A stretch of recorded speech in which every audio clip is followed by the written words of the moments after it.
नमस्कार. मी विशाल जगताप. गेल्या 1 महिन्यापासून मी द एक्सलंट इन्स्टिट्यूटमध्ये फॉरेक्स ट्रेडिंगचा कोर्स शिकत आहे. तर नितीन सरांकडून खूप काही शिकायला मिळालं. जसं काही म्हणजे ट्रेडिंग कसं करायचं, स्ट्रॅटेजी. आधी पण ट्रेडिंग करत होतो, पण त्यावेळेस प्रॉफिटेबल नव्हतो. वारंवार अकाउंट वॉशआउट व्हायचं.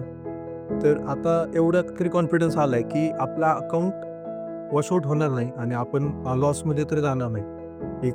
एखादा दुसरा ट्रेड तर जाऊ शकतो, पण 100% असं आपलं कॅपिटल हे वॉशआउट होणार नाही. आणि त्यानंतर त्यांनी जे स्ट्रॅटेजीज सांगितल्या ते खूप सोप्या पद्धतीने शिकवल्या आणि त्या आम्हाला कळल्यात पण. आणि जे पेशन्स ठेवायचे किंवा सायकोलॉजी जे त्यांनी शिकवली, त्यावरतून तर एवढं कॉन्फिडन्स आला की मी 100% प्रॉफिटेबल बनणार. थँक्यू.